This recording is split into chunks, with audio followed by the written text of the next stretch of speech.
Assalamualaikum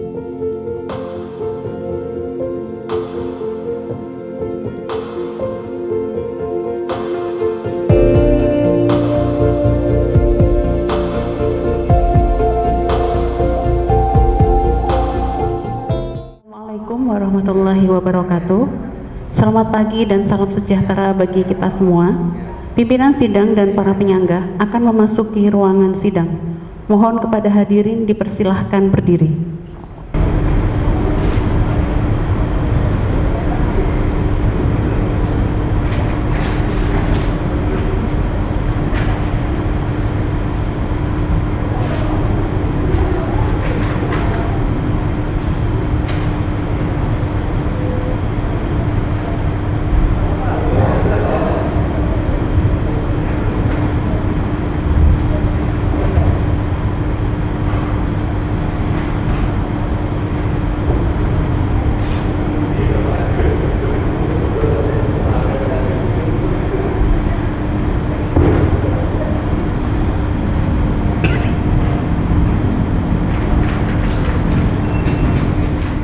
Pada hari ini akan dilaksanakan sidang ujian doktor terbuka tahap 2 atas nama Muhammad Robiul Fuadi, dokter spesialis patologi klinik konsultan, angkatan 2018-2019. Mohon kepada hadirin sebelum acara dimulai, dipersilahkan mematikan atau memasang mode diam pada telepon genggam. Selanjutnya, sidang ujian doktor terbuka tahap 2 yang terhormat, kami serahkan kepada pimpinan sidang. Kepada pembawa acara, sidang ujian dokter terbuka yang saya hormati, Promovendus Muhammad Robiul Fuadi, dokter SPPK, mahasiswa angkatan tahun 2018-2019, telah menempuh ujian akhir tertutup dan dinyatakan lulus. Untuk itu, Promovendus diperbolehkan menempuh ujian akhir terbuka di hadapan penyangga dan undangan akademik. Seorang doktor selain dapat menghasilkan disertasi yang benar dan handal, juga harus dapat mempertahankan disertasi tersebut terhadap berbagai sanggahan. Untuk itu, perlu dilaksanakan ujian akhir terbuka di hadapan para penyangga dan undangan akademik. Para penyangga serta promotor dan kopromotor dalam ujian akhir terbuka ini dimohon memberikan penilaian mengenai 1. Alur pikir ilmiah Promovendus dalam mempertahankan disertasi terhadap berbagai sanggahan. 2. Sumbangan terhadap bidang ilmu dan atau nilai penerapannya. Sedangkan jawaban pertanyaan dari para undangan akademik dapat sebagai bahan pertimbangan penilaian.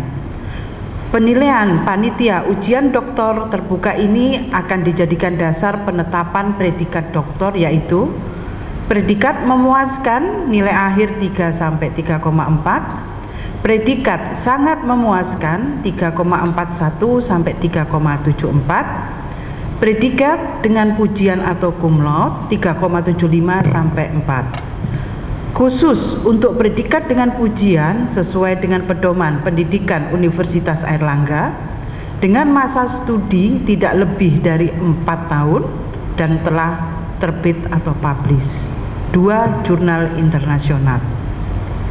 Tanpa mengurangi hak para penyangga dan undangan akademik, maka seyogyanya sidang ini tidak menjadi ajang diskusi mengenai materi dan analisis statistik disertasi yang telah diputuskan dan disetujui oleh panitia ujian akhir tertutup. Karena banyaknya penanya yang ingin menggunakan kesempatan ini, maka mohon kesediaan saudara penanya, baik penyangga maupun undangan akademik, untuk membatasi waktu dan jumlah pertanyaan maksimal 2 pertanyaan, sehingga diharapkan semua penanya mendapat kesempatan. Selanjutnya, Promovendus diminta memasuki ruang ujian.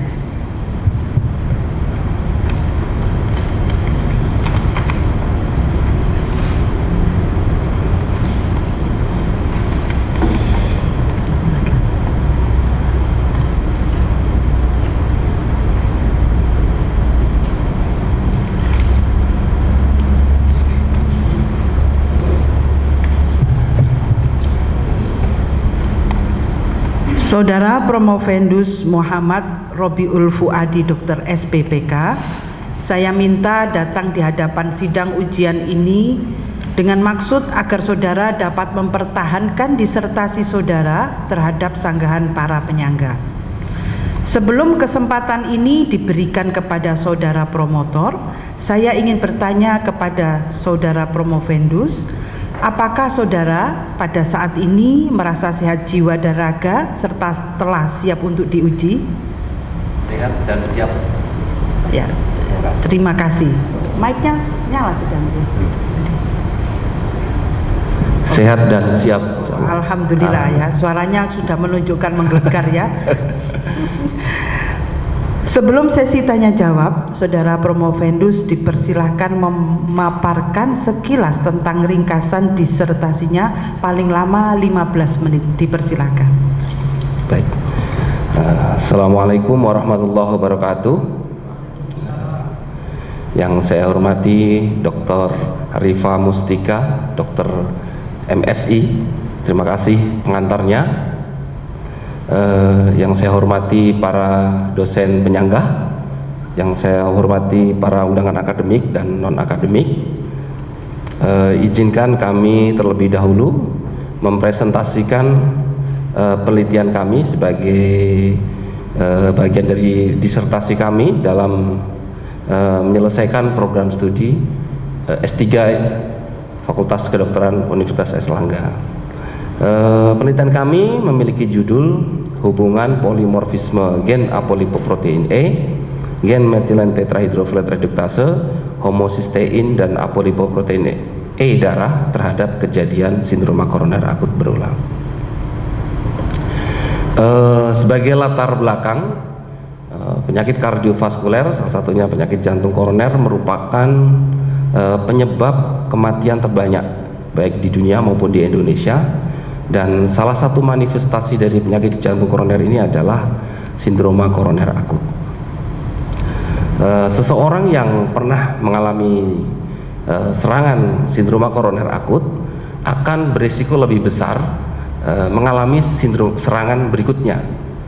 Dan pada seseorang yang mengalami serangan yang kedua atau ketiga dan seterusnya memiliki fatality rate yang cukup tinggi, yaitu sebesar 31,1%. Oleh karena itu perlu upaya pencegahan agar pasien yang pernah mengalami serangan pada awal ini tidak mengalami serangan selanjutnya. Salah satu upaya pencegahan awal adalah mengenali faktor risiko. Supaya dengan mengenali faktor risiko tersebut, upaya prevensi dapat dilakukan secara optimal. Faktor risiko yang sudah banyak diketahui antara lain umur, jenis kelamin, merokok, tekanan darah tinggi, dislipidemia, dan diabetes mellitus.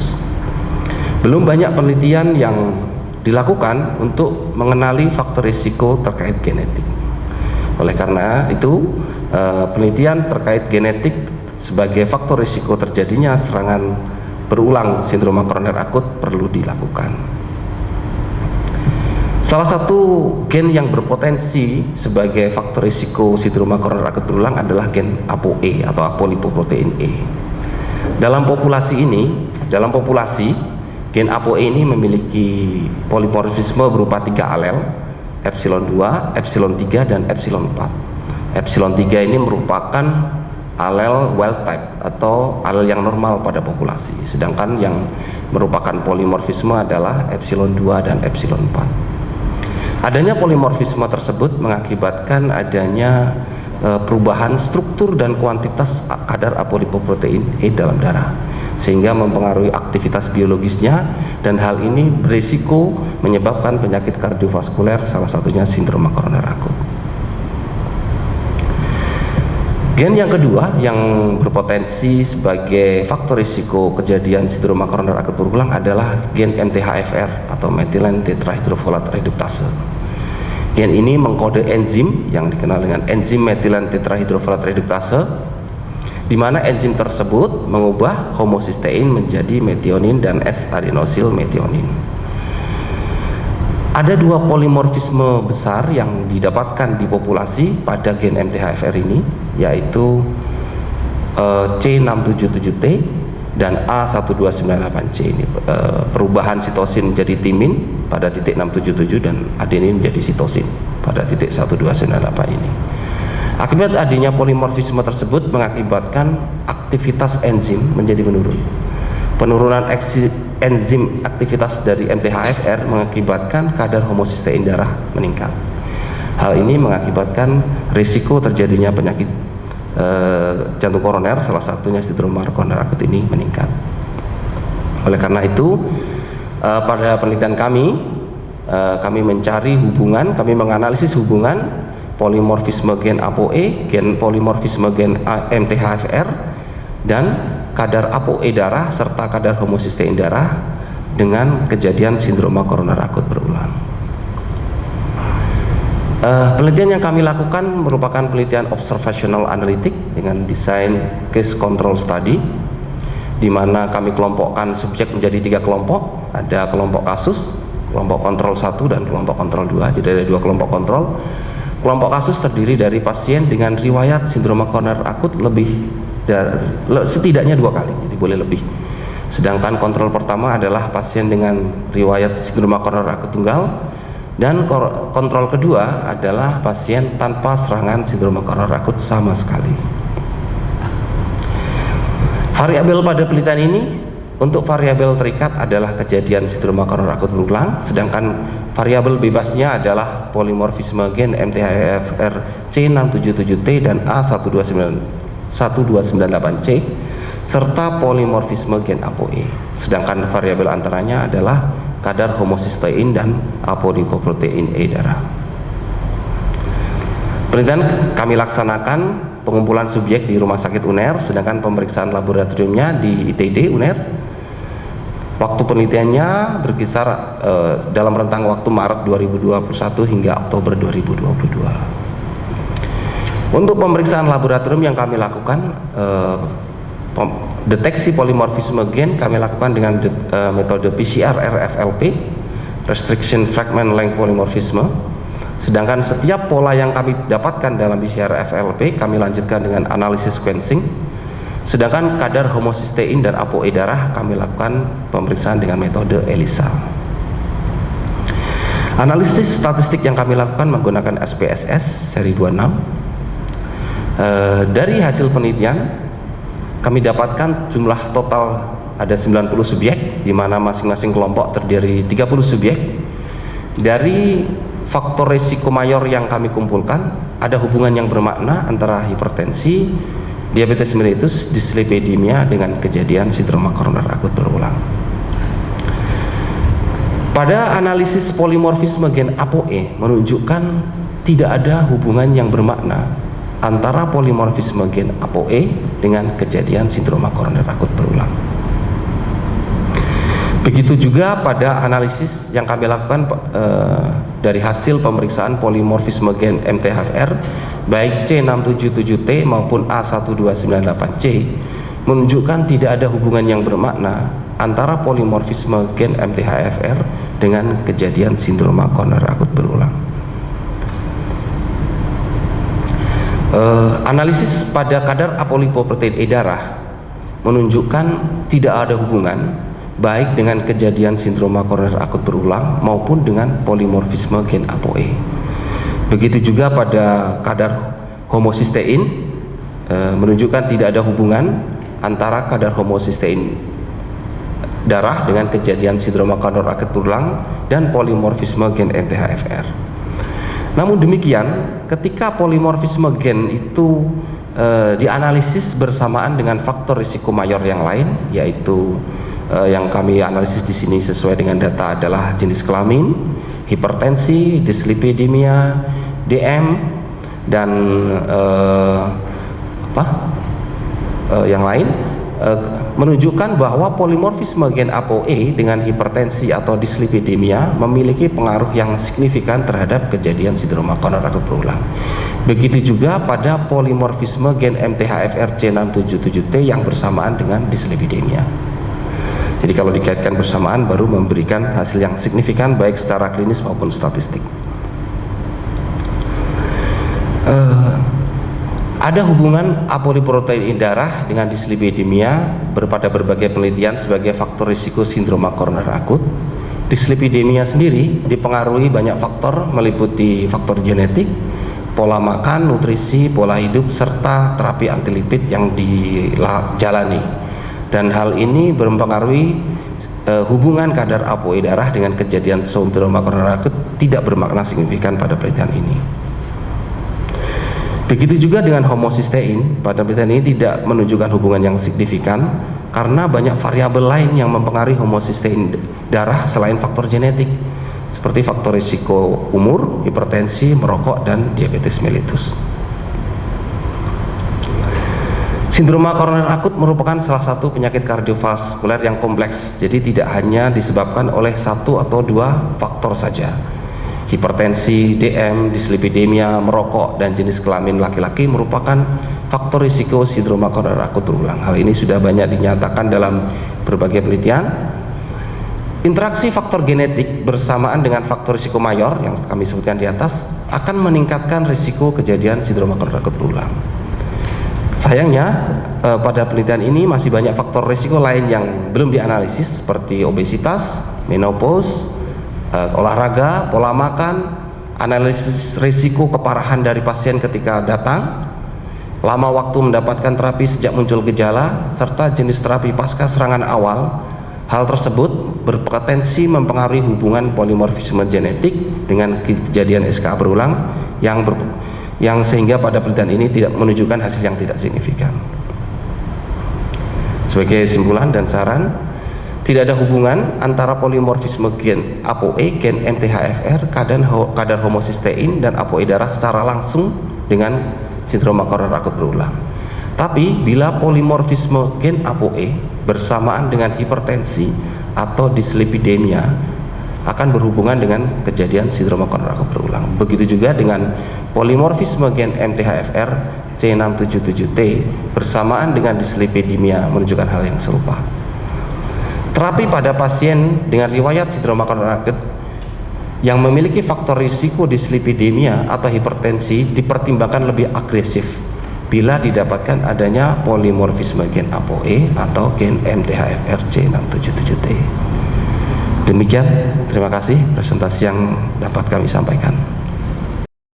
Terima kasih kepada saudara Promovendus. Waktunya masih kurang sebetulnya ya, kurang 3 menit. Untuk memenuhi waktu yang 3 menit itu mungkin silakan minum dulu ya. Oh, ambil nafas panjang gitu ya. Oh, di bawah ya. Nanti siap. Oh, enggak bawa minum enggak? Oh, ada. Ya, silakan minum. Ada, dokter. Ya, silakan. Terima kasih pengertiannya, Ya. Kepala Sidang. Saya minum dulu. Bismillahirrahmanirrahim.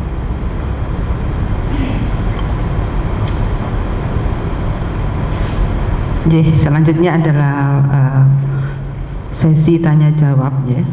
Saya persilakan saudara promotor Profesor Dr. Jusak Nugraha Dr. MS SPPK Konsultan yang mendapat kesempatan pertama untuk menyampaikan pertanyaan atau sanggahan. Dipersilakan. Terima kasih Ibu Ketua Sidang Dr. Arifah. Sudah lama kami bertemu ya, sejak awal sampai saat ini. Jadi pertanyaan yang saya ajukan kan sudah tidak menyangkut metodologi lagi, tapi saya lebih ke arah aspek praktis, yaitu apakah penemuan saudara di bidang lama meneliti ini, baik langsung maupun tidak langsung, kebaruan tersebut, dan kira-kira apa yang bisa disumbangkan untuk dunia patologi klinik atau laboratorium medicine pada umumnya. Terima kasih. Terima kasih. Terima kasih Profesor Dr. Jusak Nugraha Dr. MS SPPK Konsultan. Sebelumnya kami ucapkan banyak terima kasih atas bimbingannya selama ini dan kesabarannya, karena tidak sesuai jadwal mungkin, Prof. Dari hasil penelitian ini, bila melihat dari tujuan dari penelitian, memang tidak tercapai hubungan yang diharapkan, baik polimorfisme gen tersebut, apakah gen ApoE maupun gen MTHFR, dengan kejadian sindroma koroner akut berulang. Namun demikian, faktor yang menyebabkan terjadinya serangan sindroma koroner akut berulang ini kan kompleks, sehingga bila dikaitkan dengan faktor risiko mayor yang lain, maka faktor genetik ini dapat memberikan arti yang signifikan. Terutama di era BPJS saat ini, era JKN, di mana ada kendali mutu maupun kendali biaya, pasien-pasien dengan faktor risiko mayor, misalnya dislipidemia atau hipertensi, tentu memiliki standar obat yang tentu tidak boleh berlebihan untuk sebagai bagian dari kendali biaya. Dengan adanya polimorfisme genetik ini merupakan suatu informasi tambahan, baik itu kepada klinisi, dokter spesialis jantung atau dokter spesialis penyakit dalam yang lain, atau dokter spesialis yang lain, atau pada pemegang kebijakan layanan kesehatan, bahwa pada subjek tertentu atau pasien tertentu bila memiliki polimorfisme genetik, tentu terapinya harus lebih agresif. Tidak cukup hanya dengan terapi standar, bisa diberikan opsi terapi yang lebih agresif. Baik itu jenis pengobatannya, apakah dari variasi jenis obat atau dosis obat, atau mungkin tindakan dari yang diberikan untuk pasien tersebut.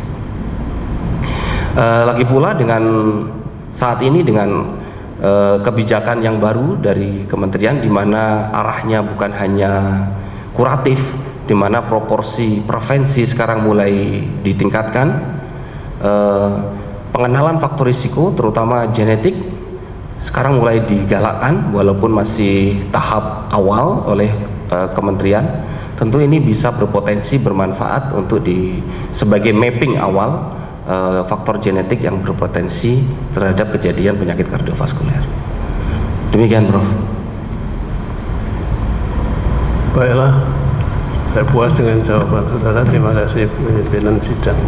Oke, terima kasih Prof. Jujak. Selanjutnya kami persilahkan kopromotor 1 Dr. Igede Ruru Suryawan, Dr. SPJP Konsultan VHVACC. Dipersilakan, Dok. Terima kasih.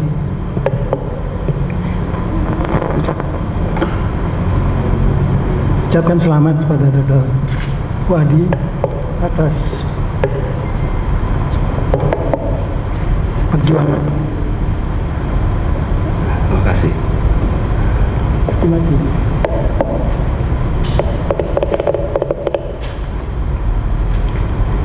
Sudah berjuang dengan segala upaya bisa tahap yang terakhir ini, yang diminta hasil daripada kan hubungan yang positif antara apa yang variabel outcome yang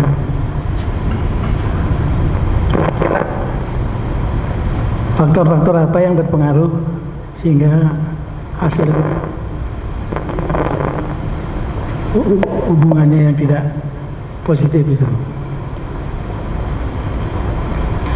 Terima kasih kami ucapkan kepada kopromotor kami, Dr. Igede Ruru Suryawan, Dr. SPJP Konsultan VHFASCC. Kami ucapkan banyak terima kasih kesabarannya membimbing kami, Prof. Mohon maaf bila banyak merepotkan dan mengganggu waktunya. Pada penelitian kami kebetulan hubungan polimorfisme gen yang kami teliti dengan kejadian sindroma koroner akut secara langsung menunjukkan hasil yang tidak signifikan. Banyak faktor yang tentunya berpengaruh terhadap hal ini. Salah satunya adalah faktor-faktor yang berpotensi dan kebetulan tidak kami analisis.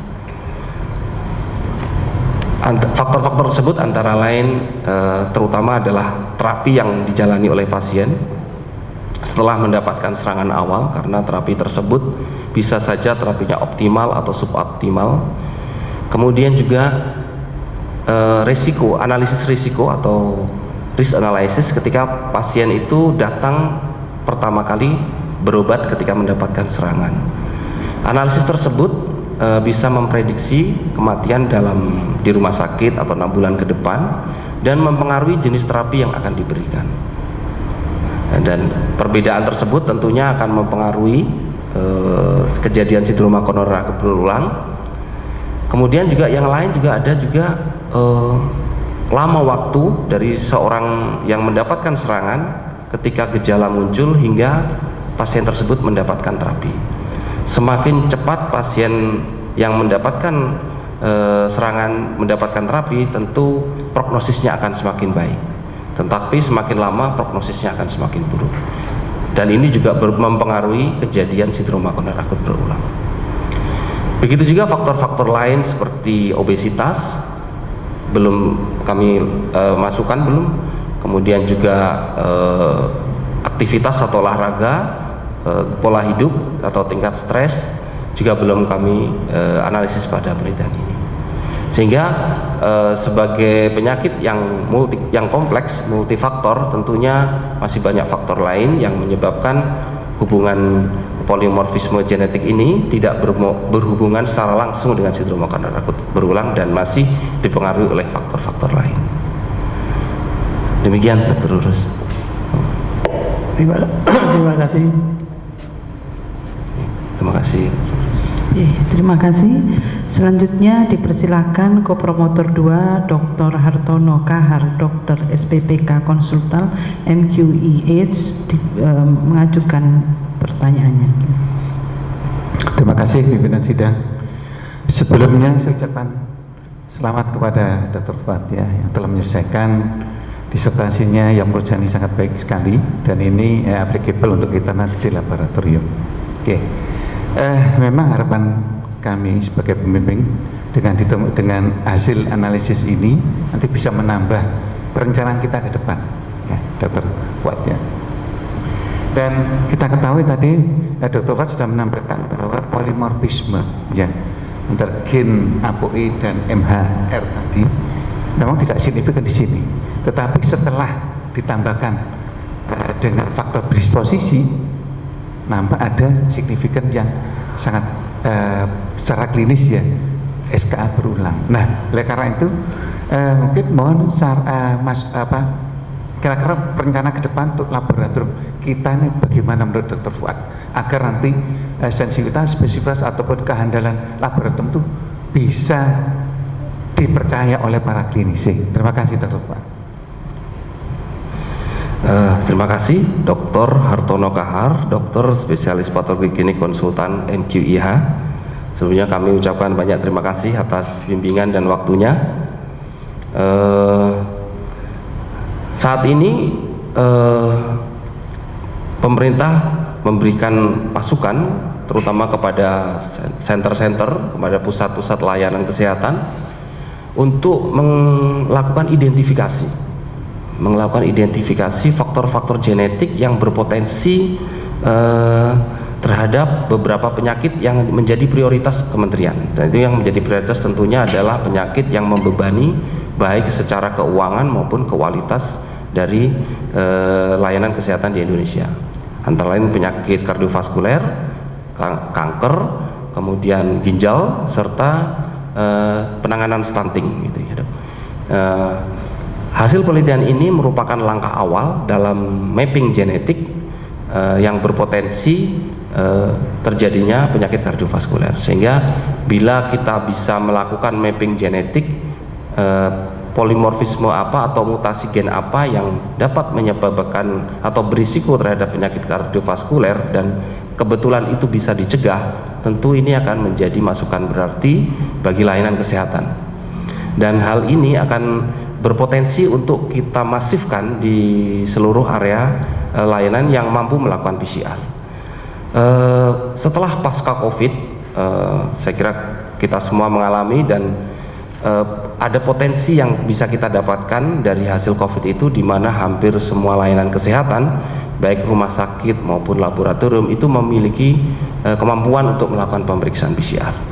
Setelah dilakukan mapping dari polimorfisme atau mutasi gen yang berpotensi sebagai faktor risiko atau targeted terapi atau mungkin diagnostik, maka pelayanan tersebut akan lebih maksimal dan ini akan mampu meningkatkan kualitas kesehatan masyarakat Indonesia, apakah dari sisi kualitas kehidupannya ataupun dari sisi harapan hidup dari masyarakat Indonesia. Untuk menjamin dari hasil dari pemeriksaan ini sendiri, tentunya kalau menjaga mutunya, pemeriksaan PCR dapat dibandingkan dengan metode yang lain. Kebetulan dalam metode yang kami lakukan ini kan dengan PCR RFLP bisa diuji banding atau uji kesesuaian gitu ya dengan metode PCR yang lain, apakah real time PCR, dan dikonfirmasi salah satunya dengan sequencing. Dengan sequencing ini kita bisa memastikan apakah memang terjadi adanya perubahan nukleotida atau tidak. Saya kira demikian. Ya, terima kasih, sangat puas. Oleh karena itu saya kembalikan lagi ke pimpinan sidang. Terima kasih. Terima kasih Dr. Hartono Kahar. Selanjutnya kepada Profesor Dr. Ana Agung Wiradewi Lestari SPPK Konsultan. Beliau merupakan staf pengajar dari Fakultas Kedokteran Universitas Udayana. Dipersilakan, Bro. Tes. Baik, terima kasih kepada pimpinan sidang.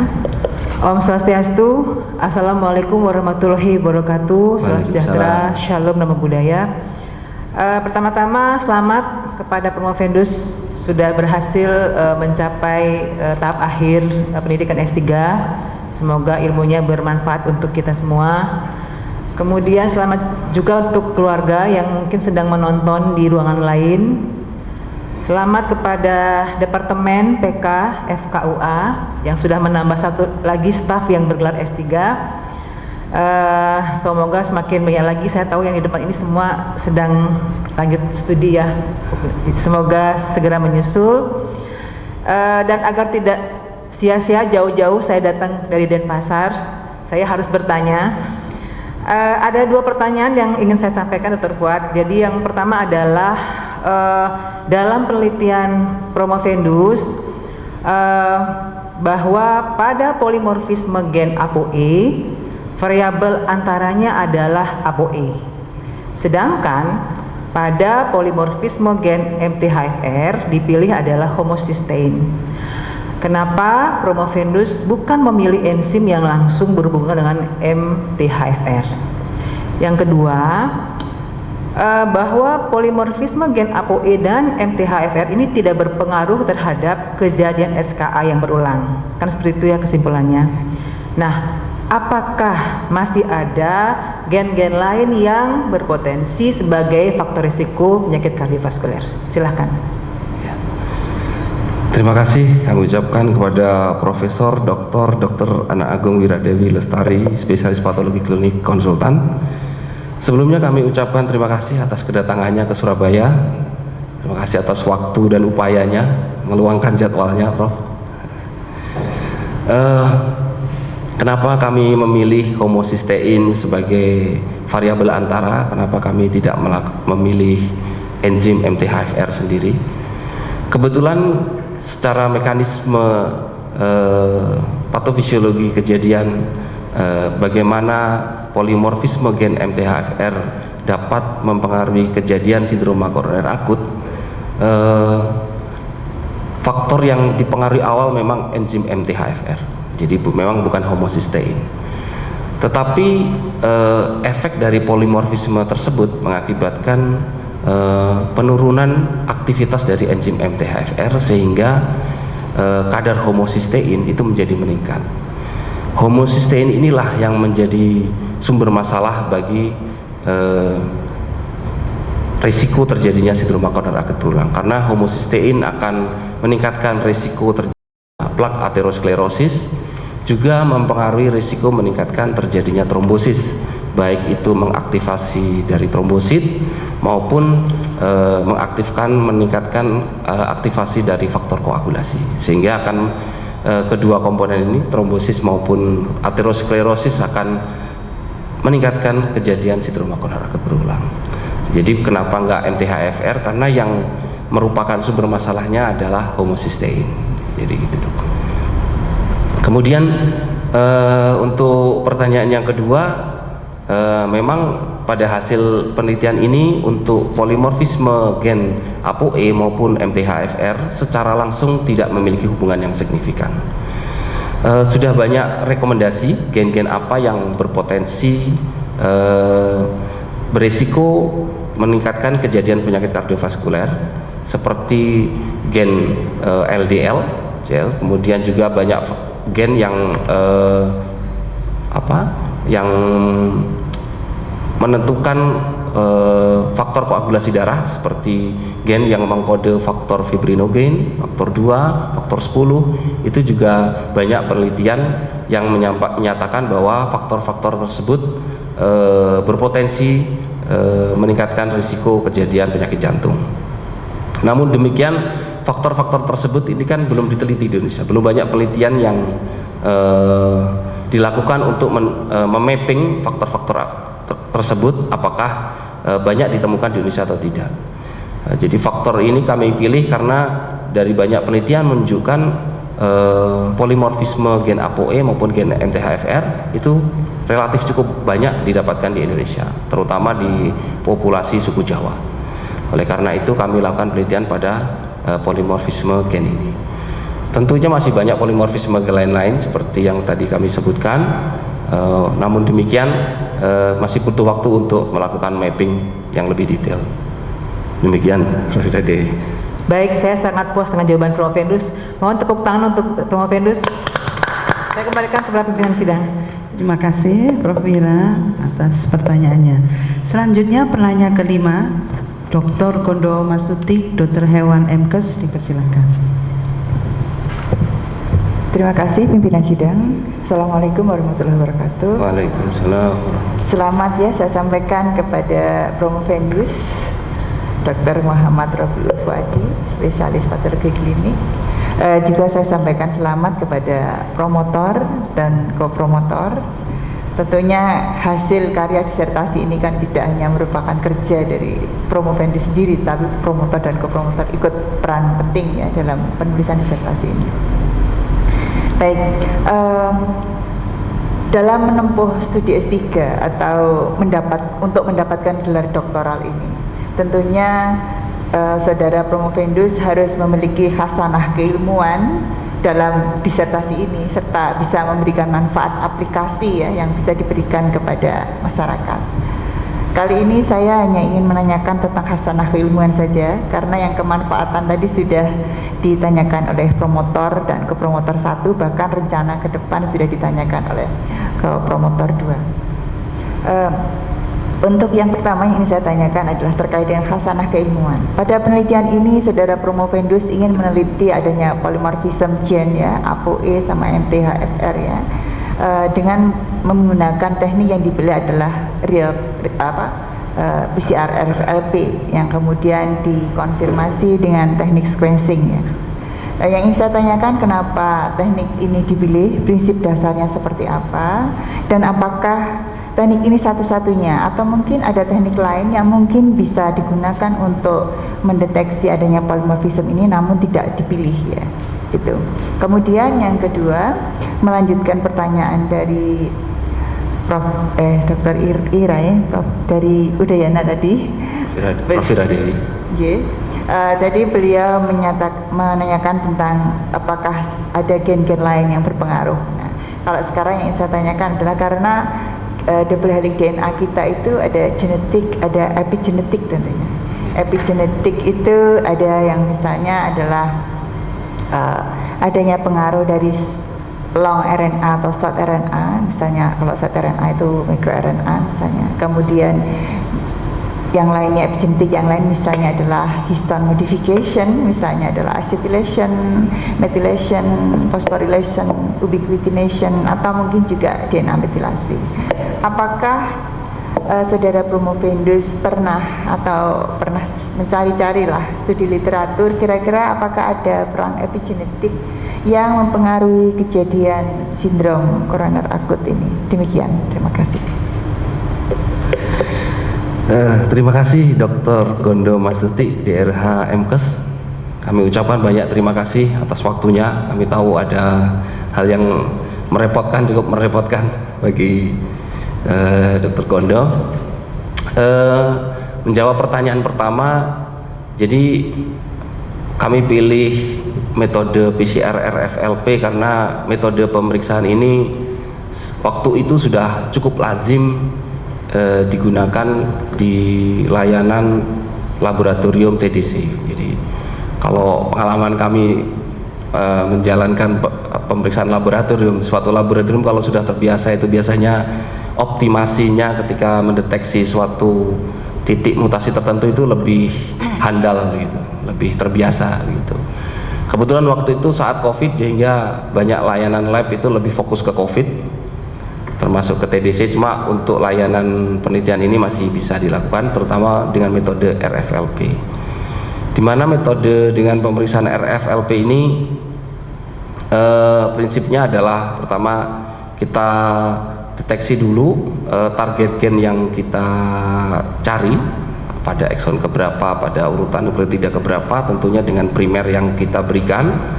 Sudah itu dari primer tersebut nanti kita amplifikasi, jika positif mendapatkan potongan fragmen sesuai dengan target base pair sesuai yang kita harapkan. Lalu kita tambahkan enzim restriksi, di mana dengan enzim restriksi itu tersebut enzim akan mendeteksi target nukleotida yang akan dipotong oleh enzim tersebut. Tentunya harapannya dengan adanya pemotongan oleh enzim mampu mendeteksi mana yang memiliki pola genotip wild type, pola genotip homozigot polimorfisme atau heterozigot. Nah, tentunya setelah nanti akan terbentuk pola-pola fragmen sesuai dengan target nukleotida yang terpotong oleh enzim tersebut. Dari setiap pola yang didapatkan kita pastikan dengan hasil sequencing, nanti dengan apakah benar pola fragmen yang kami dapatkan tadi sesuai dengan sequencing yang kita cari. Kira gitu. Ada metode pemeriksaan lain tentunya yang rasanya lebih visible kalau dilakukan dalam layanan laboratorium rutin, apakah itu di rumah sakit atau di lab mandiri, yaitu real time PCR, karena lebih sentuhan tangannya itu lebih minimal, banyak digantikan oleh mesin, sehingga jumlah layanannya bisa menjadi lebih banyak untuk banyak pasien dan lebih cepat, yaitu real time PCR. Memang waktu itu masih banyak dimanfaatkan untuk COVID. Seiring dengan berhentinya penyakit COVID, tentunya metode real time PCR tentunya akan lebih visible bila dilakukan deteksi terhadap polimorfisme genetik ini. Di real time PCR lebih visible. Kemudian untuk pertanyaan kedua, kalau boleh jujur saya belum baca, Dokter Gondo. Itu mungkin sebagai masukan kami untuk membaca, karena dari referensi yang ada masih banyak faktor genetik yang belum banyak diteliti. Jadi karena genetik saja belum banyak diteliti, yang tadi Dr. Ganda sampaikan bisa diselesaikan setelah tahap yang awal ini kami selesaikan. Demikian. Terima kasih. Terima kasih banyak. Jadi benar memang selain RFLP mungkin bisa juga real time PCR ya, karena kalau melakukan real time PCR tentunya kita bisa melakukan desain primer yang cocok, kemudian bisa dilakukan analisis kurva melting ya, analisis suhu melting pada kurvanya itu, sehingga dari situ nanti bisa diketahui apakah memang ada nukleotida yang berbeda atau tidak. Nah, ini kalau analisa seperti ini kami di patologi anatomi sudah sering melakukan ya, jadi analisa mutasi dengan menggunakan teknik real time PCR, terutama pada deteksi mutasi gen KRAS pada kanker kolorektal, juga deteksi mutasi EGFR pada kanker paru. Itu kami menggunakan teknik real time PCR. Kemudian yang kedua, memang benar epigenetik ini terlalu luas, sangat luas, ada banyak sekali jenisnya, sehingga kalau memang kita ingin menekuni di bidang ini, karena memang kehidupan sebuah sel itu luas sekali ya, DNA kita ini ada genetik, epigenetik yang sangat luas, jadi banyak sekali faktor yang berpengaruh. Ketika hasil penelitian ini memang tidak menunjukkan hubungan, memang banyak sekali faktor yang berpengaruh. Demikian, terima kasih sekali, saya sangat puas dengan jawaban dari dokter. Terima kasih. Assalamualaikum warahmatullahi wabarakatuh. Waalaikumsalam warahmatullahi wabarakatuh. Selanjutnya dipersilakan penanya ke-6 Dr. Andrianto, SPJP Konsultan. Ya. Terima kasih pimpinan sidang. Assalamualaikum warahmatullahi wabarakatuh. Selamat pagi, salam sejahtera. Pertama-tama saya menyampaikan selamat pada Dr. Muhammad Robiul Fuadi yang hari ini telah berhasil untuk menjalani ujian terbuka program doktoralnya. Izinkan kami untuk menyampaikan pertanyaan. Tadi disampaikan bahwa dari hasil penelitian ini ternyata tidak ditemukan ya hubungan antara polimorfisme gen ApoE maupun juga gen untuk MHTFR ya. Dari sisi praktis kemudian apa yang bisa direkomendasikan terkait dengan hasil ini, apakah posisi dari pemeriksaan polimorfisme ini di dalam segi praktis itu masih kita perlukan untuk dilakukan pemeriksaan, dan ketika memerlukan itu kira-kira kapan itu mendapatkan manfaat yang lebih, apalagi tadi juga disampaikan bahwa ada manfaat ketika kita menggabungkan adanya predisposisi yang lain untuk kejadian SKA berulang, dan tadi juga disebutkan bahwa kita nanti juga ada strategi yang lebih agresif ketika ada komponen predisposisi yang lain ya, ketika kita menemukan hasil yang positif dari polimorfisme yang kita periksa. Demikian Prof. Pendus.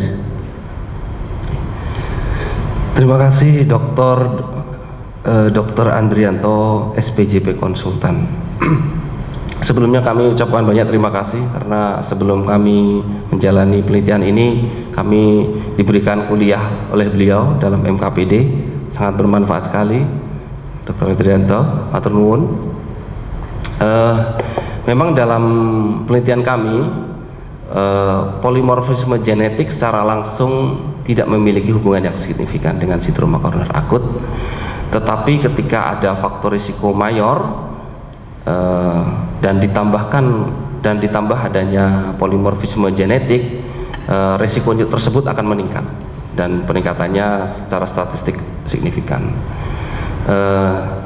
Hal ini bisa dijadikan acuan terutama dalam layanan praktis dalam upaya pencegahan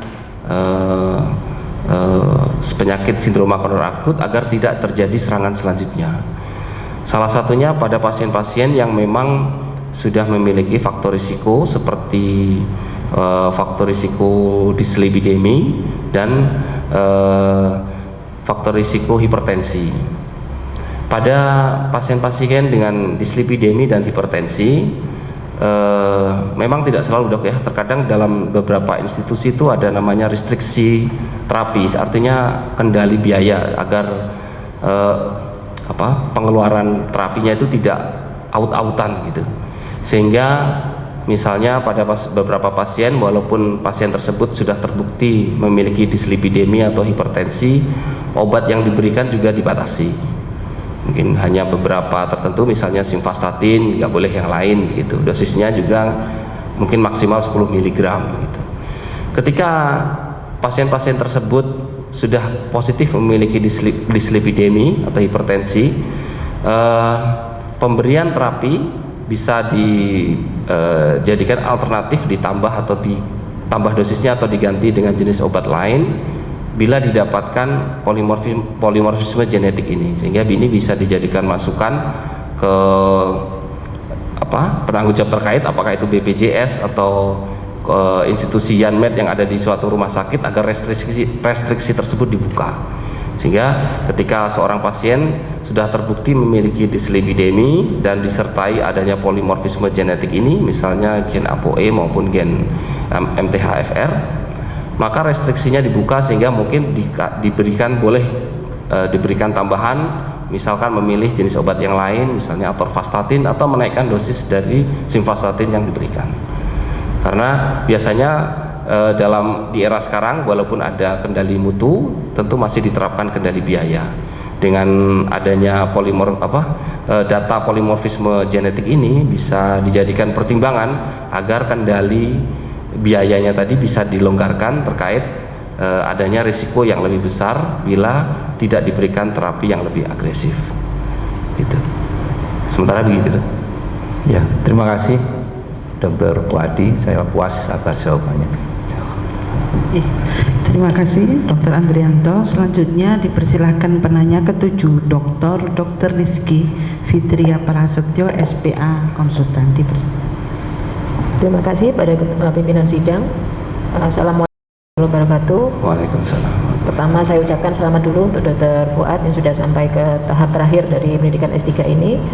Kemudian juga apresiasi untuk penelitiannya, di mana justru hasil yang tidak bermakna itu bisa memberi bukti untuk klinisi, untuk konseling pada pasien bahwa memang penyakit itu sifatnya multifaktorial ya. Jadi meskipun punya genetik tertentu tidak menjadi satu-satunya penyebab, itu harus ada kombinasi dengan faktor risiko lainnya, sehingga lifestyle dan segala macamnya harus betul-betul dikendalikan juga pada pasien-pasien tersebut. Kemudian pertanyaan saya mungkin terkait dengan, karena saya dari nefrologi, tentang beberapa gen, misalnya seperti gen homocysteine ini, apakah ada efeknya pada organ lain seperti pada ginjal, atau juga bagaimana pengaruh polimorfisme genetik MTHFR ini kalau misalnya dihubungkan dengan komplikasi kardiovaskuler pada pasien PGK, penyakit ginjal kronik, karena ini kan juga PGK itu juga memberikan komplikasi ke kardiovaskuler, sehingga kalau memang di sini terbukti dia akan mempengaruhi sindrom koroner akut pada jantung, apakah juga bisa pada pasien-pasien PGK dengan polimorfisme ini kemudian akan lebih tinggi komplikasinya ke arah kardiovaskuler pada pasien PGK tersebut. Terima kasih. Terima kasih Dr. Rizky Fitria Prasetyo, SPA Konsultan. Kami ucapkan banyak terima kasih atas waktu dan upayanya bisa sebagai penyanggah dalam ujian sidang kami, sidang terbuka kami. Sebelumnya kami berdiskusi memang terkait potensi genetik ini, terutama untuk manfaatnya secara klinis untuk penanganan pada penyakit ginjal. Polimorfisme gen MTHFR ini dikaitkan memang dengan banyak penyakit, Dr. Rizky. Jadi selain dengan penyakit kardiovaskuler, terutama sindrom koroner akut atau penyakit jantung yang lain, polimorfisme gen MTHFR ini banyak diteliti berhubungan dengan stroke misalnya, itu sudah diteliti di Medan. Kemudian juga kelainan kardiovaskuler yang lain, misalnya bukan kardiovaskuler, berhubungan saja dengan onkologi, misalnya CA pada guli maupun CA yang lain, kanker yang lain seperti CA kolon. Polimorfisme gen MTHFR itu memang yang lebih dipermasalahkan memang dampaknya itu homocysteine dari akibat yang dia disebabkan polimorfisme tersebut. Homocysteine akan meningkat dan hal ini menjadi penyebab peningkatan risiko dari berbagai penyakit, salah satunya gangguan ginjal. Demikian. Namun demikian, yang merepotkan dari homocysteine sendiri dipengaruhi oleh berbagai faktor. Oleh karena itu pemeriksaan polimorfisme menjadi lebih valid begitu ya, untuk mendeteksi adanya gangguan homocysteine ini awalnya, apakah disebabkan karena faktor genetik atau tidak. Memang genetik sendiri tidak hanya 1-2 faktor genetik sebagai penyebab penyakit, memang banyak faktor yang lain. Jadi jujur Dr. Rizky, kami sudah komunikasi dengan, kebetulan sebelumnya kita diskusi tentang Illumina. Ternyata dari pihak Illumina sendiri juga masih mempelajari produk mereka. Baru panel yang diberikan kepada kami baru panel onkologi dan panel kardiovaskuler. Kebetulan untuk panel ginjal, mohon maaf, masih bersabar dok, masih mencari.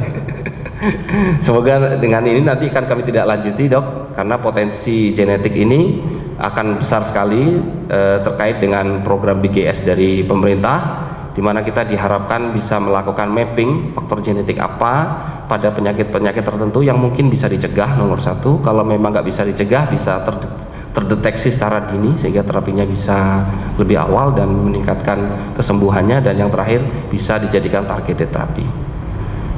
Sementara demikian.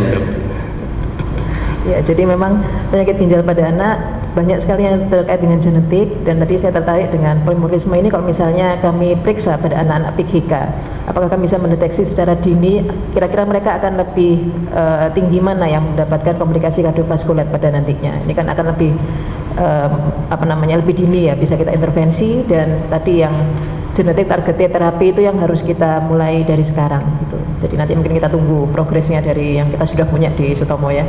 Terima kasih banyak, saya puas dengan jawabannya. Terima kasih Dr. Rizky. Selanjutnya kepada Profesor Dr. Aryati Dr. MS SPPK Konsultan, dipersilakan. Terima kasih pimpinan sidang. Selamat ya Dr. Fuad, ini kesayangan saya ini ya. Andalan saya di pengurus pusat Perspaklin ya, di bagian Infokom, juga di kolegium. Jadi Dr. Fuad ini multi segala macam ya, multi talenta. Toh juga masih bisa menyelesaikan walaupun nggak apa-apa, pelan-pelan kayak gitu. Lumayan kok, nggak kelewatan ya. Selamat ya Dr. Fuad ya. Saya sudah kehabisan pertanyaan dari habis semua. Saya cari apa ya, akhirnya saya berpikir begini, SKA yang diteliti Dr. Fuad itu ternyata kebanyakan non-STEMI ya. Betul. Nah, andai kata ya ke depannya, tapi saya soalnya nggak melihat di sarannya. Andai kata ini fokus hanya STEMI aja, karena STEMI kan memang yang ada kelainan EKG-nya ya, selain troponinnya juga meningkat. Apakah polimorfisme dan kadar ApoE, homosisteinnya ini apakah kira-kira ada kemungkinan bisa berubah ya? Ini adik-adik berarti ya? Silakan, disebut. Ya, terima kasih Profesor Dr. Aryati, Dr. MSS PPK Konsultan. Terima kasih atas waktunya. Saya paham sekali jadwal beliau cukup padat sebagai Ketua Asosiasi Profesi se-Indonesia PDS Patklin, pertama mendatangi rapat kementerian. Terima kasih berkenan hadir, dan terima kasih sebelumnya sudah menjadi Ketua Sidang di ujian tertutup kami, Prof. Aryati. Potensi tersebut tentunya ada, Prof. Cuma dari data yang kami dapatkan memang kebanyakan adalah STEMI, dan STEMI-nya memang nggak banyak. Dari data yang ada pun kami sudah melakukan analisis statistik, dan memang tidak ada hubungan apakah pada pasien yang mengalami sindroma koroner akut bila memiliki polimorfisme genetik akan berpotensi terjadi STEMI dibandingkan non-STEMI.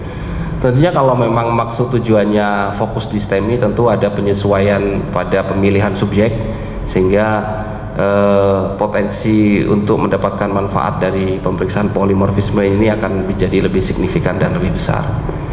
Jadi kalau untuk dari hasil yang sementara ini kami dapatkan dari data yang ada, kebetulan masih belum berhubungan gitu. Iya, cuma 3 soalnya. Iya, masalahnya itu. Baik, mungkin bisa ditambahkan di saran.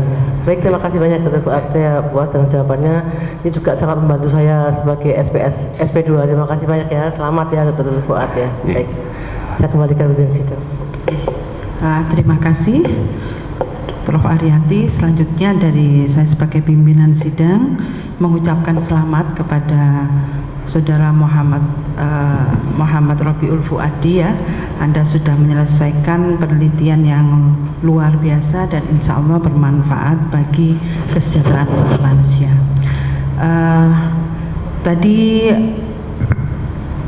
sudah dibahas tentang hubungan antara polimorfisme 2 gen ini dan faktor risiko lain yang nanti kedepannya akan dijadikan merupakan suatu model mungkin ya, tool untuk prognostik ya, supaya tidak terjadi komplikasi atau kerusakan atau SKA yang berulang gitu nggih. Nah, ada 2 pertanyaan yang ingin saya sampaikan di sini. Yang pertama, kapan sih kita itu harus memeriksa gen itu supaya tidak terjadi SKA dulu? Apakah harus terjadi SKA sekali diperiksa, kemudian baru, atau sebelum terjadi SKA sama sekali ya? Jadi timeline untuk menentukan pemeriksaan gen itu kan itu bukan hal yang murah ya pemeriksaan, walaupun tadi sudah dijelaskan dengan salah satu hikmah dari pandemi COVID-19 ini adalah banyaknya alat diagnostik, alatnya tersebar di mana-mana.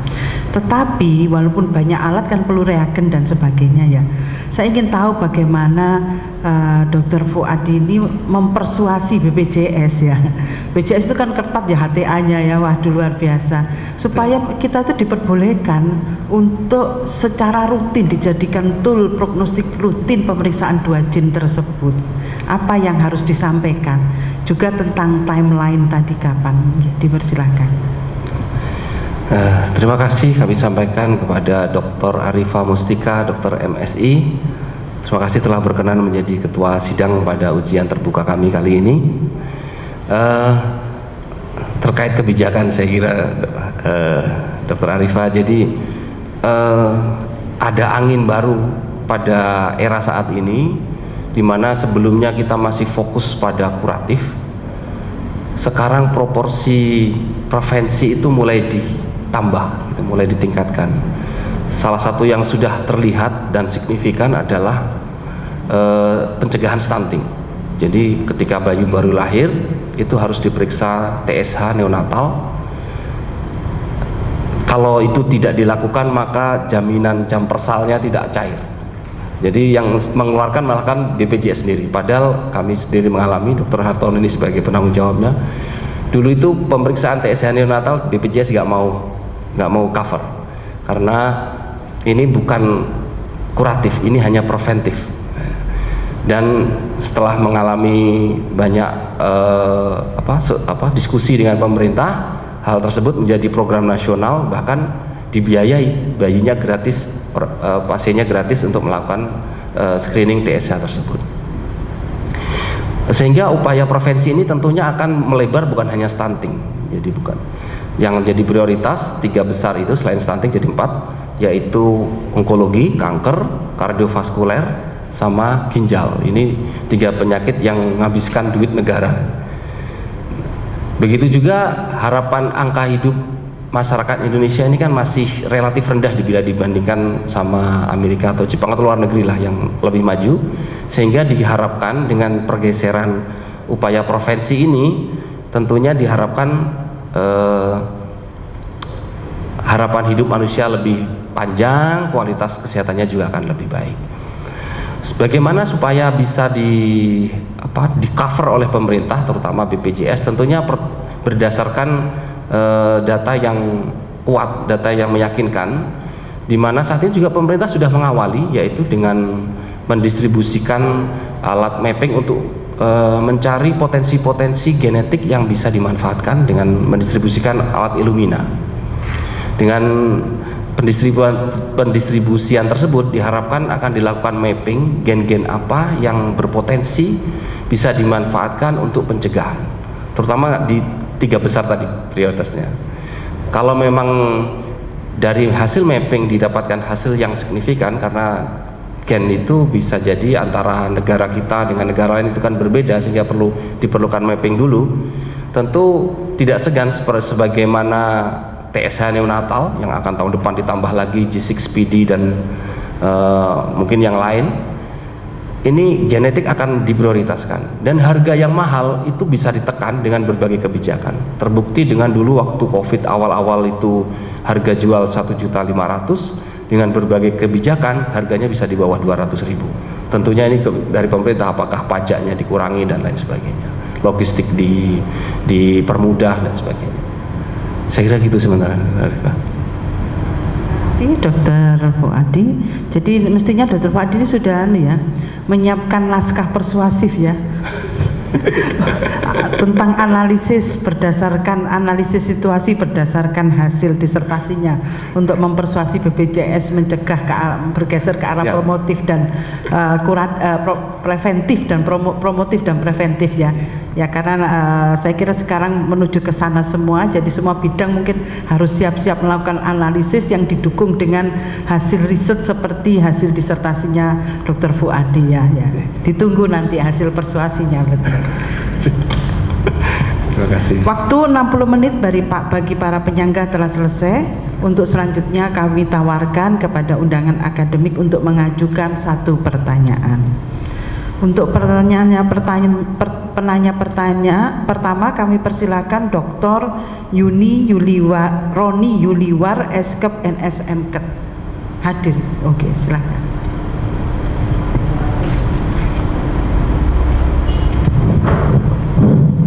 Bismillahirrahmanirrahim. Assalamualaikum warahmatullahi wabarakatuh. Terima kasih atas waktu yang diberikan. Izin kami bertanya kepada Dr. Fuad.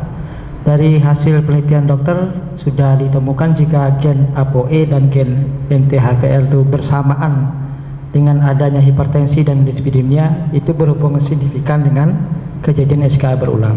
Yang kami tanyakan terkait dengan implikasi penelitian ke depan, apakah bisa disarankan ke depan nantinya setiap pasien yang hipertensi dan dislipidemia itu diperiksa gen ApoE dan MTHFR-nya, dan apakah itu sudah bisa dilakukan di laboratorium di Indonesia saat ini? Terima kasih. Terima kasih kami sampaikan ke Dr. Roni Yuliwar, Eskep NSMket. Ya. Beliau ini kawan seperjuangan seangkatan, cuma kebetulan beliau lebih rajin sehingga lulus lebih dahulu. Terima kasih pertanyaannya, Dr. Roni. Jadi melihat hasil penelitian yang ada, tentunya pasien-pasien dengan faktor risiko mayor yaitu hipertensi dan dislipidemi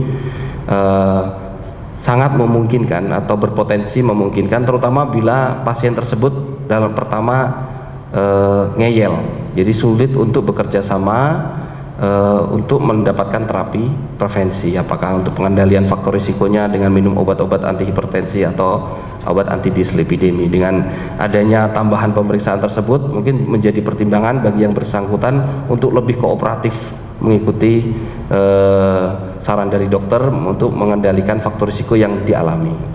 Tapi juga selain itu bisa menjadi pertimbangan bila pembatasannya itu, terapinya itu ada batasan dari misalnya dari asuransi atau dari layanan kesehatan yang dijalani ya. Kadang-kadang beberapa layanan kesehatan di era JKN ini menetapkan kebijakan kendali biaya. Dalam kendali biaya itu biasanya obatnya itu tidak dibuka secara bebas, ya harus obatnya boleh diberikan lebih, apakah itu dosisnya atau jenisnya lebih bila ada faktor risiko lain yang memperberat kejadian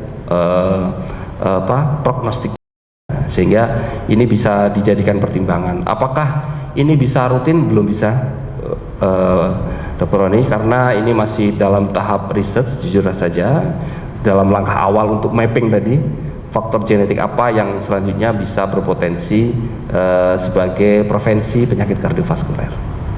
Demikian. Terima kasih. Selanjutnya kepada Saudara Ferdi Roilan, Dokter SPPK Konsultan, dipersilakan.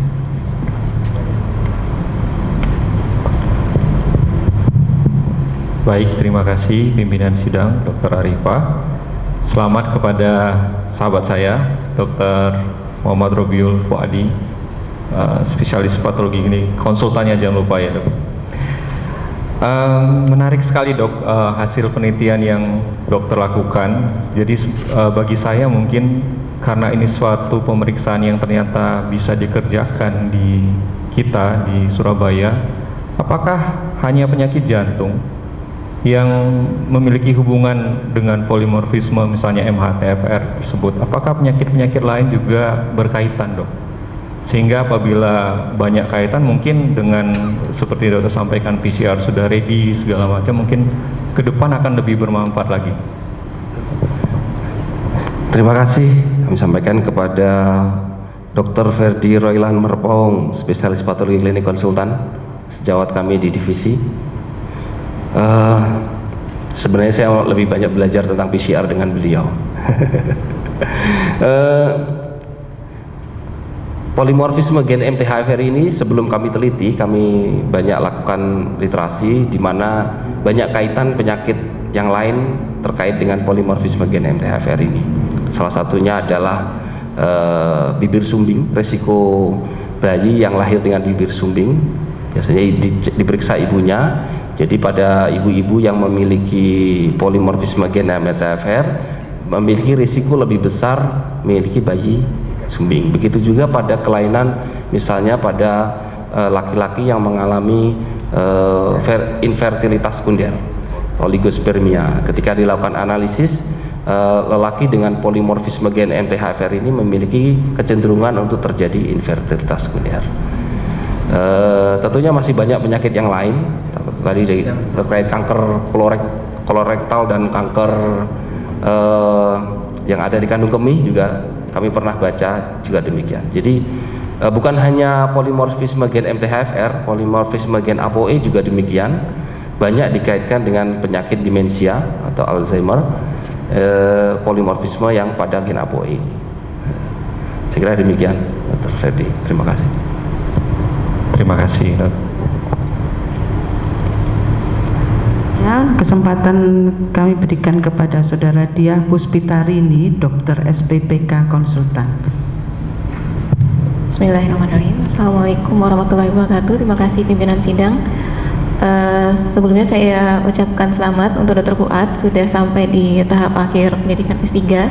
Semoga kamu bisa menyusul juga. Ini pertanyaan menarik. Yang jadi pertanyaan saya di sini ada dua macam gen MTHFR ya, C677T dan A1298C. Nah ini sebenarnya tadi kalau lihat dari slide-nya itu sama-sama meningkatkan homocysteine, tapi kenapa dua gen ini yang diperiksa? Mungkin ada pertimbangan tertentu. Terima kasih. Terima kasih. Kami sampaikan ke Dr. Diah Puspitarini, spesialis patologi klinik konsultan, sejawat kami di Rumah Sakit UNER. Semoga segera bergabung di S3. Kenapa kami pilih dua jenis polimorfisme yaitu C677T dan A1298C? Jadi dua polimorfisme tersebut merupakan dua polimorfisme yang paling banyak ditemui di populasi. Karena populasi yang paling banyak pertama adalah C677T dan yang terbanyak kedua adalah A1298C. Akibat adanya dua polimorfisme tersebut itu akan mengakibatkan dampak yang sama, yaitu penurunan aktivitas enzim MTHFR. Bedanya kalau polimorfisme pada C677T, dampak penurunan aktivitasnya lebih berat dibandingkan polimorfisme yang A1298C. Untuk polimorfisme yang C677T, bila homozigot, penurunan aktivitasnya bahkan hingga sampai 20 hingga 40%, sedangkan kalau heterozigot 40 hingga 60%.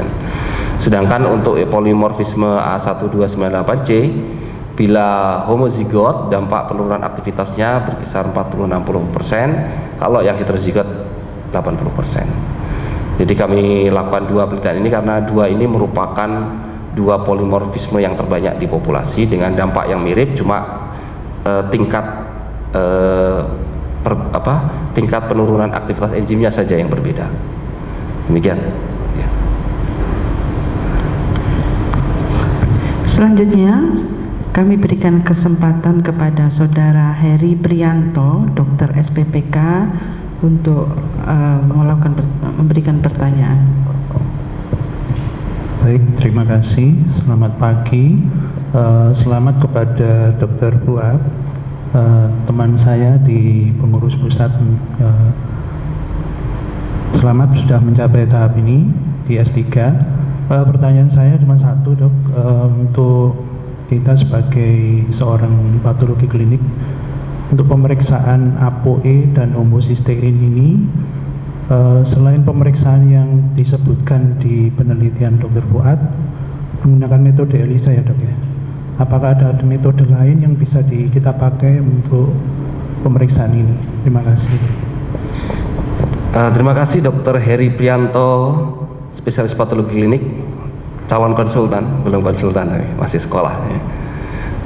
Terima kasih untuk menghandle tugas-tugas di Infocom selama ketika mau ujian terutama, karena kebetulan tugas dari Prof. Aryati cukup banyak ini, terutama di bidang Infocom, webinar hampir tiap minggu. Bukan keluh Prof. Salah. Saya mengerti sekali, kita dari dokter patologi klinik kalau menggunakan metode ELISA itu agak kurang sabaran, karena menggunakan metode ELISA itu butuh waktu setidaknya 2 jam, itu paling cepat.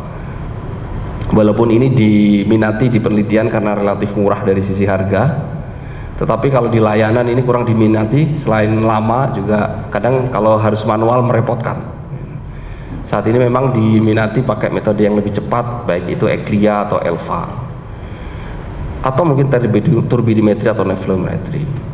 Saat ini sudah banyak ada beberapa industri yang sudah menyediakan. Tentunya butuh waktu untuk impor dan mendaftarkan AKL di bea cukai ya. Yaitu beberapa seperti Siemens itu bisa melakukan pemeriksaan homocysteine. Kemudian apolipoprotein E bisa dilakukan di alat di rumah sakit UNA dengan otomatis di Tokyo Buki itu dengan metode turbidimetri. Jadi sangat bisa diimplementasikan di layanan immunology analyzer. Jadi bisa otomatis dilakukan. Kalau immunology analyzer nggak lebih dari setengah jam, 15 menit selesai pemeriksaan biasanya. Sayangnya untuk pemeriksaan genetik ini belum bisa. Cepheid dengan produknya GenExpert belum menyediakan produk ini.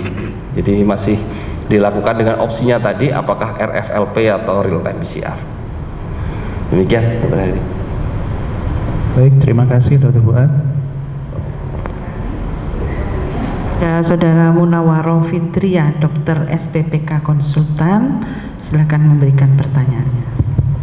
Terima kasih pimpinan sidang. Selamat kepada Dr. Fuad atas pencapaiannya pada hari ini. Penelitiannya sangat bermanfaat, Dok. Namun mungkin bagi saya ada hal yang ingin saya ketahui lebih jauh, menyambung pertanyaan Dr. Diah tadi, Dokter. Di antara berbagai gen yang disampaikan Dr. Fuad, tapi yang dipilih di sini adalah ApoE dan MTHFR. Sebetulnya apa sih, Dok, bagaimana sebetulnya peran dari gen ApoE dan MTHFR ini, Dokter, sehingga lebih dipilih ini untuk menilai bagaimana kejadiannya dengan SKA berulang? Terima kasih, Dok. Terima kasih Dr. Munawaroh Fitriah, spesialis patologi klinik konsultan. Makasih juga ini banyak menghandle layanan litbang, terutama untuk vaksin merah putih. Cuma kadang banyak ngerepotin saya kalau reagennya kosong. Sukses untuk vaksin merah putihnya, karena satu-satunya yang berhasil di Indonesia hanya di Surabaya kayaknya. Kenapa kami pilih gen ApoE dan gen MTHFR? Karena selain dari potensi polimorfisme yang cukup banyak, memang secara mekanisme kinerja dari gen ini sangat berpengaruh terhadap kejadian dari penyakit kardiovaskuler, salah satunya sindrom koroner akut berulang. Dimana kalau gen MTHFR ini yang dipengaruhi adalah kinerja dari enzim MTHFR, enzim ini akan mempengaruhi kadar homocysteine dalam darah. Kalau ada muncul polimorfisme pada gen tersebut, maka kadar homocysteine akan meningkat, dan ini berakibat meningkatkan risiko terhadap berbagai penyakit kardiovaskuler melalui peningkatan aterosklerosis ataupun peningkatan aktivasi trombosit maupun faktor koagulasi. Sedangkan kalau ApoE sendiri itu bila muncul polimorfisme pada gen tersebut, maka kadar ApoE dalam darah itu akan meningkat atau akan menurun terutama. Jadi kalau terjadi polimorfisme, terutama epsilon 4 itu kadar ApoE-nya akan menurun, walaupun pada beberapa penelitian yang epsilon 2 itu malah meningkat, sehingga kalau epsilon 2 itu malah memberikan proteksi terhadap penyakit kardiovaskuler. ApoE yang alel ApoE yang didapatkan ketika pada polimorfisme akan mempengaruhi jenis apolipoprotein E, apakah ApoE2, ApoE3 atau ApoE4, di mana ApoE tersebut nanti akan mempengaruhi kinetika dari apolipoprotein dalam darah, sehingga berpengaruh terhadap kejadian apakah pasien tersebut mengalami dislipidemia atau tidak. Nah, ketika ApoE-nya rendah, LDL-nya biasanya meningkat, dan hal ini meningkatkan risiko terjadinya penyakit kardiovaskuler. Demikian, Dokter. Selanjutnya kepada Saudara Yesi Puspitasari, Dokter SPPK Konsultan, dipersilakan.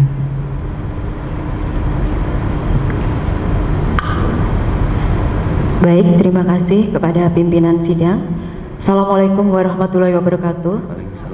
Saya ucapkan selamat kepada Dr. Fuad atas ujian disertasi terbuka pada pagi hari ini. Saya ingin menanyakan kepada Dr. Fuad, selain untuk penyakit jantung atau kardiovaskuler, apakah ada kaitan polimorfisme gen ApoE dengan penyakit lain sehingga kita mungkin bisa memanfaatkan untuk pemeriksaan genetik untuk penyakit lain? Terima kasih. Terima kasih Dr. Yesi Puspitasari, spesialis patologi klinik konsultan. Ini yang kalau Dr. Fitri menghandle litbang di Dr. Sutomo, Dr. Yesi ini handle litbang di Rumah Sakit UNER. Saya sebenarnya agak kurang enak setelah saya penelitian di ITD. Hasil dari analisis saya, observasi saya di ITD, saya manfaatkan untuk membuka layanan PCR baik di Rumah Sakit UNER maupun di Rumah Sakit Sutomo. Jadi curi ilmu sebenarnya. Curi ilmu, tapi kan sesama UNER nggak apa-apa. Manfaat dari polimorfisme genetik ini cukup luas, Dr. Yesi. Polimorfisme gen MTHFR sendiri selain sering dikaitkan dengan penyakit kardiovaskuler, juga banyak dikaitkan dengan penyakit onkologi, menopause dini, kanker kolorektal, dan sebagainya. Begitu juga dengan ApoE. Ini banyak, terutama yang sudah menjadi standar ini banyak dikaitkan dengan Alzheimer atau demensia pada kawan-kawan spesialis saraf. Dikaitkan karena apolipoprotein ini mempengaruhi struktur saraf yang terbentuk pada seseorang. Jadi selain penyakit kardiovaskuler ini bisa dimanfaatkan untuk penyakit lain. Tapi tentunya untuk dilakukan secara klinis itu butuh mapping. Apakah benar? Butuh pembuktian seperti penelitian yang kita lakukan seperti ini. Jadi ke depan seharusnya kita lakukan mapping penyakit-penyakit prioritas. Kalau semua penyakit tentu akan nggak cukup, tentu prioritaskan dulu. Lalu kita lakukan mapping gen-gen apa yang berpotensi bisa kita manfaatkan sebagai risk factor, diagnostik, targeted terapi, atau sebagai manfaat prognostik. Dengan demikian kalau itu signifikan dan bisa menekan kematian atau menekan kejadian yang lebih parah, tentu pemerintah saya yakin nggak segan-segan memberikan dananya sebagaimana TSH saat ini, TSH neonatal yang kita jalani seperti ini. Demikian. Sidang ujian akhir terbuka yang saya hormati, waktu ujian sudah berakhir. Permintaan maaf kepada undangan akademik yang belum dapat kesempatan bertanya. Selanjutnya akan diadakan rapat yudisium untuk menetapkan predikat disertasi promovendus. Promovendus dan para undangan akademik dimohon meninggalkan ruangan sidang ujian doktor terbuka dan dipersilahkan kembali pada saat pengumuman hasil yudisium. Berdasarkan hasil rapat yudisium ujian doktor terbuka dan setelah mempertimbangkan prestasi yang telah dicapai promovendus selama dalam pendidikan, ketekunan dan kesungguhan kerja promovendus dalam melakukan penelitian, ketelitian dan ketekunan dalam mempelajari kepustakaan, kemampuan promovendus dalam menarik kesimpulan yang bermanfaat, cara promovendus mempertahankan disertasi yang menggambarkan kemampuan promovendus dalam menguasai dengan baik bidang ilmu yang diteliti, semangat promovendus dalam upaya menyelesaikan pendidikan, kredibilitas ilmiah dan kegunaan, serta sumbangan yang berharga dari disertasi promovendus untuk ilmu pengetahuan. Selain itu juga memperhatikan satu, penilaian yang dilakukan oleh panitia ujian doktor tertutup tanggal 15 Agustus 2023. Dua, segala peraturan dan wewenang yang ada pada program studi doktor ilmu kedokteran Fakultas Kedokteran Universitas Airlangga. Maka dengan ini pimpinan sidang memutuskan bahwa disertasi saudara promovendus diterima. Dan dengan demikian saudara Muhammad Robiul Fuadi Dr. SPPK telah menyelesaikan pendidikan doktor program studi ilmu kedokteran dengan masa studi 5 tahun 1 bulan serta dinyatakan lulus dengan predikat sangat memuaskan.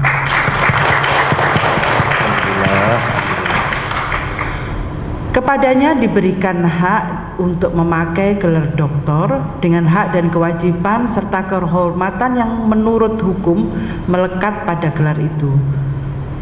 Dr. Muhammad Robiul Fuadi, Dr. SPPK, adalah doktor ke-1014 dari program studi Doktor Ilmu Kedokteran Fakultas Kedokteran Universitas Airlangga.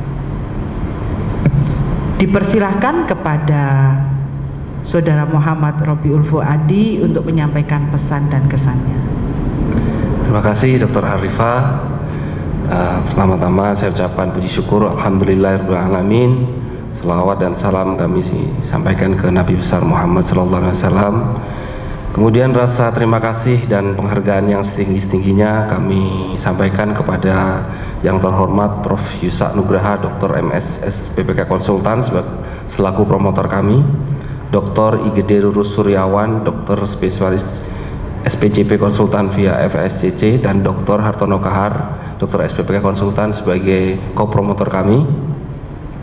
Terima kasih tak terhingga atas waktu yang tersita dalam membimbing dan penyelesaian disertasi ini. Terima kasih. Terima kasih yang sebesar-besarnya juga kami sampaikan kepada Prof. Nasih, Profesor Dr. Muhammad Nasih, Rektor Universitas Airlangga, Profesor Dr. Budi Santoso, Dr. SPOG Konsultan selaku Dekan Fakultas Kedokteran Universitas Airlangga, Profesor Dr. Hendi Hendarto, Dr. Spesialis Obstetrik Ginekologi Konsultan selaku Ketua Program Studi Ilmu Kedokteran Jenjang Doktor Fakultas Kedokteran UNER, atas kesempatan dan fasilitas yang diberikan kepada saya untuk mengikuti dan menyelesaikan pendidikan pada program studi Ilmu Kedokteran Jenjang Doktor Fakultas Kedokteran UNER. Selanjutnya kami sampaikan terima kasih kepada Dr. Yeti Hirnaningsih selaku Ketua Departemen SMF Patologi Klinik UNER yang telah memberikan izin dan dukungan kepada saya untuk melaksanakan pendidikan doktoral ini.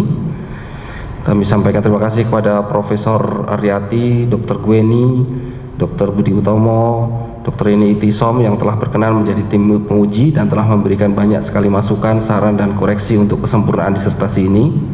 Seluruh dosen dan staf Departemen Ilmu Kedokteran FK UNER yang banyak memberikan perhatian, kawan-kawan dari sejawat Laboratorium ITD UNER yang melakukan pemeriksaan PCR RFLP dan ELISA, Dr. Lauren, Dr. Ine, dan Mas Teguh yang membantu pengumpulan data dan pengambilan darah subjek. Kami juga sampaikan kepada terima kasih kepada ibunda saya Lili Hana dan ayahanda Fatoni Hashim yang ada di sini. Tidak lupa kepada keluarga besar baik yang di Gempol, di Nganjuk, di Rembang, maupun di Mojokerto atas doa dan dukungannya. Juga khususnya istri saya, Dr. Ini Ekawati, juga anak saya Kanaya, Almira, dan Kanza. Makasih telah sabar dan ikhlas menemani saya mengerjakan disertasi ini. Senior dan sejawat di Departemen Patologi Klinik maupun sejawat analis di Laboratorium Patologi Klinik baik di Rumah Sakit UNER maupun di Rumah Sakit Dr. Sutomo atas doa-doa dan masukannya. Ucapan terima kasih saya juga sampaikan kepada teman satu angkatan dan para undangan yang sudah hadir, terutama dari penyangga Prof. Yusa, Dr. Rurus, Dr. Hartono, Prof. Fira Dewi, Dr. Gondo, Dr. Andrianto, Dr. Rizky, Prof. Aryati, dan Dr. Sebagai ketua sidang pada ujian sidang kali ini. Saya menyadari bahwa masih banyak kekurangan dalam penelitian kami dan kami terbuka untuk masukan dan saran. Demikian. Terima kasih. Assalamualaikum warahmatullahi wabarakatuh. Dipersilahkan kepada Profesor Dr. Yusak Nugraha, Dr. MS SPPK selaku promotor untuk menyampaikan kesan dan pesan. Terima kasih Ketua Sidang yang kami hormati, dan selamat pada Dr. Fuad yang kami banggakan yang telah berjuang untuk penelitian dan berusaha membantu upaya preventif untuk terjadinya SKA berulang, dan seperti juga saran dari Ketua Sidang tadi supaya membuat pohon penelitian nantinya untuk bisa mencegah terjadinya SKA mungkin di kemudian hari. Kita sekarang punya mesin-mesin yang canggih di ITD, ada Nanofor, ada Illumina di Dr. Sutomo, jadi mungkin dengan GWOS maupun pemetaan yang lain bisa nanti dihasilkan gen-gen yang lebih banyak yang diketahui sesuai dengan profil risiko SKA yang ada di populasi Indonesia. Silahkan dikembangkan.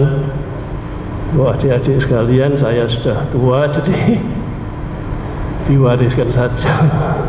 Terima kasih Ketua Sidang. Selamat pada Dr. Fuad dan keluarga yang sudah mendukung. Selamat. Terima kasih.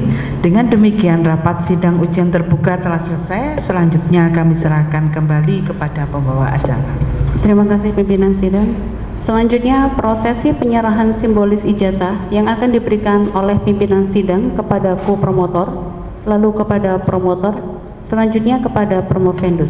Terima kasih. Wassalamualaikum warahmatullahi wabarakatuh.